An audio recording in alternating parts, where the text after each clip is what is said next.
魏无羡与蓝忘机翻腾了好一会儿，全身上下酸软得很，一丝力气也无，肌肉还因刺激兴奋地站立着，眼皮已经灌了千般沉重，意识即将混沌仍勾着对方的脖子，声音黏腻地唤着各种称谓，其间夹杂着失诺的颤音和喘息，惹得韩光君恨不得把这人融入骨血。终于，魏无羡耗尽了最后一丝精力，沉沉睡去，整个人都乖软了下来，不再闹腾，趴在蓝忘机怀里窝得舒舒服服，连哼唧的力气都没有了，由着蓝忘机清洗干净，搂在怀里睡了。蓝忘机刚把那温软的身子圈在怀里，魏无羡便拱了又拱，把头靠在他胸口，八爪鱼似的攀住蓝忘机。蓝忘机无奈却又怕他隔天肌肉酸痛，哄了好一通，将人安安分分的再次圈在怀里，才算彻底踏实。亲吻着蓬起的发顶，晚安，魏婴。然而并没有晚安这一说，比如魏无羡是被疼醒的，朦胧中腹部开始抽痛，刚开始并没什么，魏无羡被扰得不耐烦了，才扭了扭身子，被蓝忘机轻抚着后背又睡着了。谁料那疼痛愈演愈烈，腹部冰凉一片，内里却像是把火烧着，疼得灼人。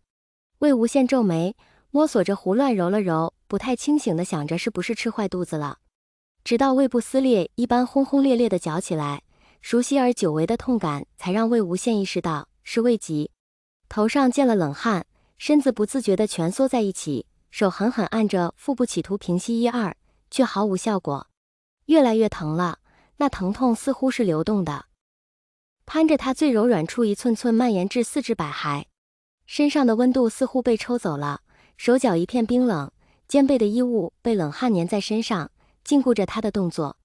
有人把他轻轻抱起来，搂在怀里唤着他的名字，魏婴。你怎样？是蓝湛啊。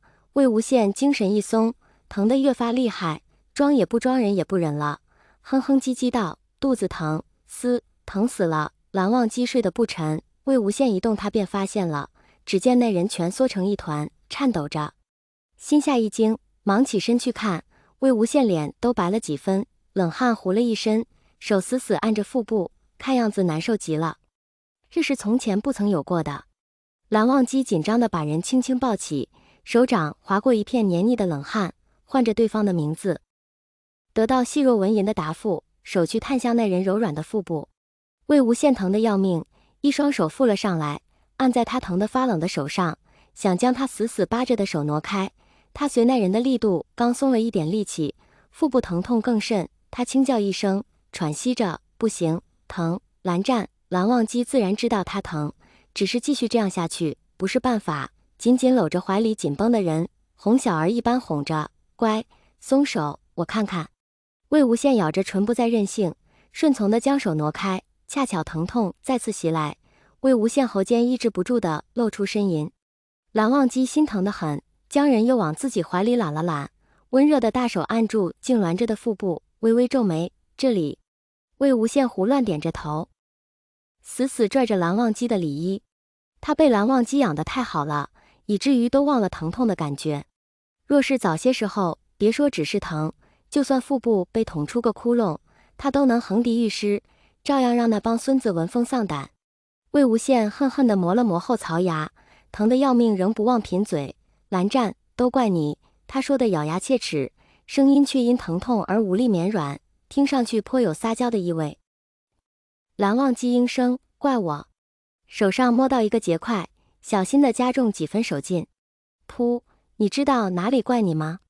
魏无羡苦中作乐，满头冷汗地问着。未能照顾好你。蓝忘机道，眉峰又皱起几分。魏婴这身体有未疾，他竟没察觉到，以至于今日疼得如此厉害。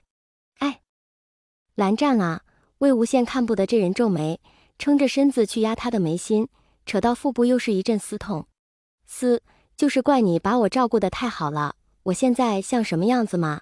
以前我肠子掉出来半截兜，忽然瞥见蓝忘机的神色，忙进了声，清了清嗓子，准备胡诌八扯转移一下话题。哎，这怪不得你，这未急呀，我估计就是莫玄羽小时候饥一顿饱一顿落下的，没什么大事儿。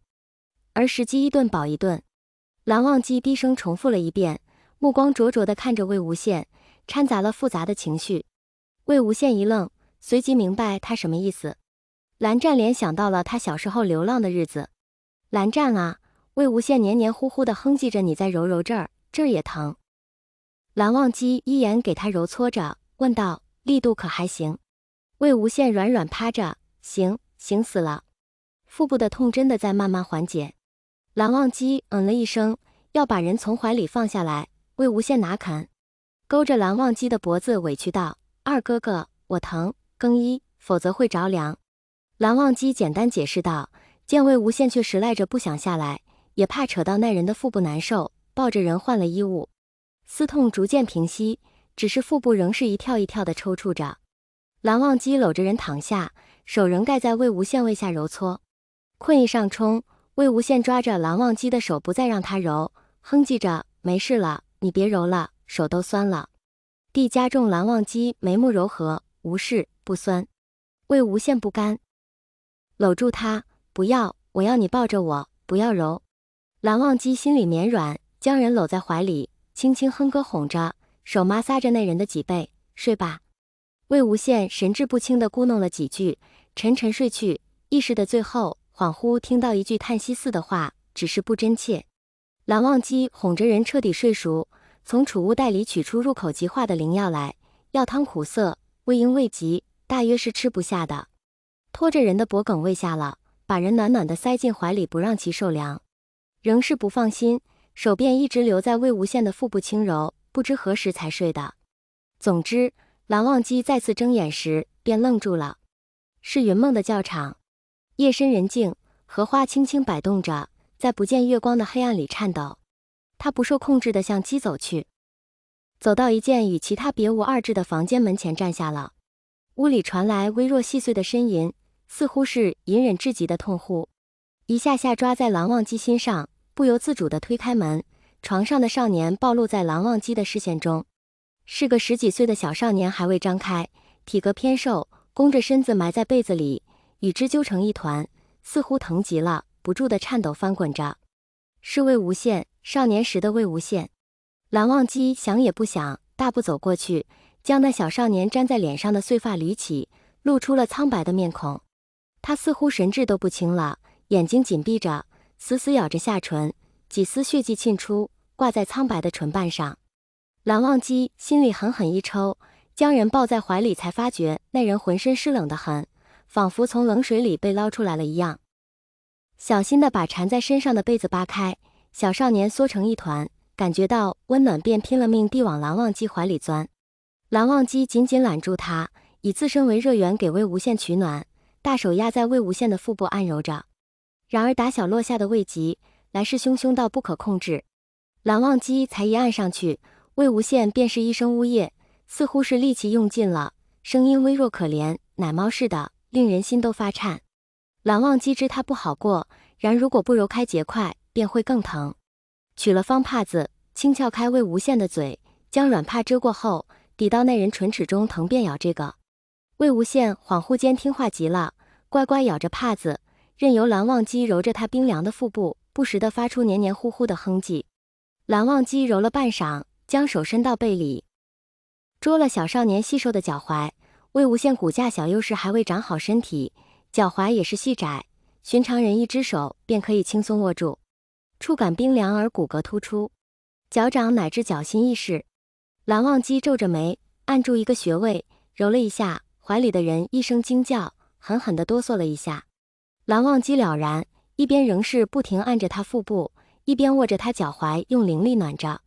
半天，那人的体温才逐渐正常。深秋了，可魏无羡的背仍是单背，云梦夜里寒凉，这人从小流落街头，体质发阴，如何受得了？不过是仗着少年人的一把好身骨罢了，一旦发病，就是今夜这般惨状。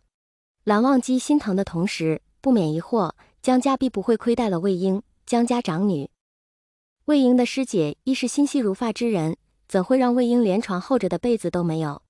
怀中人又轻吟一声，蓝忘机身上无药，只得送了更多的灵力，一遍遍给人揉着肚子。不知多久，魏无羡的身体放松了下来，紧绷着的少年乖软地安睡着，趴在蓝忘机的胸口，温热的温度隔着衣衫传来，胃贴的蓝忘机心里化成一滩。将人放下，盖了被，将一团灵力包在那人周身，使得他不再受冷。做完这一切，忽然一阵天旋地转，似乎很久以后才停下来。再次入墓地，是射日时将士的驻扎营帐。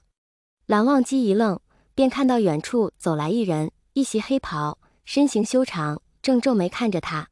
韩光君，青年嗓音略微沙哑，压得低低的。韩光君来魏某帐前，所谓何事？是射日时的魏无羡。蓝忘机喉头微动，看着面前几乎有些形销骨立的人，酸涩苦楚漫了上来。当年他一心想将人带回云深，却不善言辞，使之误解了本意。二人隔阂渐深，甚至后来颇有些剑拔弩张之态。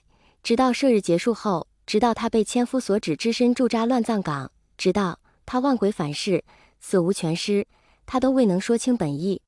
他当时一心想着鬼道损身损心，想劝人放弃鬼道，甚至因此与之大动干戈。现在想来，自己真是愚蠢至极，竟未能发现魏婴的身体早就出了问题。如此明显，他竟没能注意鬼道损身损心。可他没了金丹，不修鬼道，在那乱葬岗，可能早就尸骨无存了。那些劝他放弃鬼道的话，如今来看，竟是如此残忍。韩光君，魏无羡刚下战场，满身疲惫，强撑着一把力气，见这人挡在门前低头不语，不由得一阵心烦。可有受伤？魏无羡猛了猛，下意识反唇相讥：我怎么可能受伤？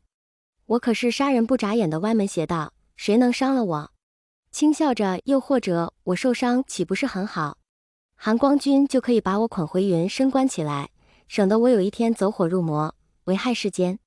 蓝忘机一怔，眼前的魏无羡熟悉又陌生。自从魏无羡献舍归世，便粘人得很，二人回云深后更是万般柔情，恨不得把两世欠的都补回来。这样浑身是刺敏感多疑的魏无羡，已经很久没见了。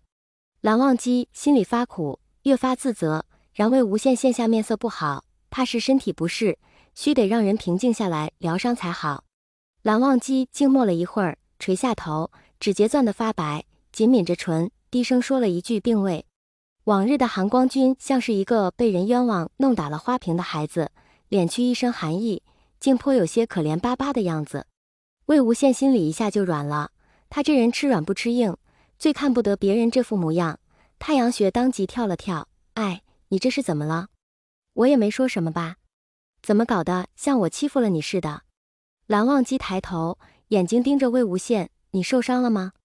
没，真的没，我好着呢。魏无羡摆手，我就是困了，我真得回去睡了。要不然困都困出病了。蓝忘机却一把拽了他的手腕探脉，不出意外的摸到了冰冷的温度。蓝忘机，魏无羡惊叫，收回手腕，面色再次沉了下来，别逼我。随即进了营帐。蓝忘机心知自己又心急了，在帐外立了一会儿，忽然心里如同被抓了一把，慌乱得很，一把掀开帘子，魏无羡蜷缩在榻边一角，瑟瑟发抖着。魏婴，魏婴！蓝忘机顾不得别的，将人翻过来揽住肩。魏无羡疼得恍惚，仍努力挣开。你干嘛？别动！蓝忘机怕他把自己再弄疼了，加重语气，唬小孩似的，手探向他腹部，果然摸到那冰凉的抽搐。又试试未及，魏无羡被他一下子吼住了，猛了一会儿，意识到这人在给他揉肚子，脸疼一下烧起来。你放开！未及，没事的，魏婴，忍一下。蓝忘机放软语气，把人揽在怀里，贴着他的胸口，手上一边揉着一边送了灵力。魏无羡已经懵了，蓝忘机怕不是被人夺舍了。乖，语气犹如哄着3岁稚子，手劲恰到好处，魏急症渐渐缓解。蓝湛，你今天怎么？他一句话没说完，眼前便一片昏暗。二人同时睁眼。还疼吗？蓝忘机心疼的把人揉在怀里。早就不疼啦。魏无羡蹭了蹭蓝忘机这个香炉怎么时好时坏？是真的。蓝忘机抽了口气，声音掺杂了复杂的情绪。少时，射日。魏无羡闷闷嗯了一声，都被你知道了。蓝忘机轻吻着魏无羡的额头，又问：为何深秋盖单被？魏无羡随口道：忘了换。奈何被蓝忘机一眼看穿，无奈道：晒被子时江城的掉水里了，于夫人知道了还不得骂死他。反正我冻习惯了。蓝忘机猛把他抱紧，魏婴。魏无羡亲了亲他的耳垂，二哥哥，没事了，以后不会冷了。魏无羡笑着，我不怕这个，我怕。蓝忘机一字一顿，我亦是魏急之人。时，魏无羡听到魏急眉头一皱，急道：并非此魏急，魏君有急，魏急。蓝忘机解释。魏无羡愣了愣，笑了出来。没想到蓝湛也会如此玩弄字眼了呀，莫不是瞧不起我这个没文化的，那么日后全靠韩光君疼我这个柔弱男子了。晨曦染着白衣，晕染出暖色的光圈，身着白衣的人眼中是比晨曦还暖的光。为什么呀？因为他眼中是他。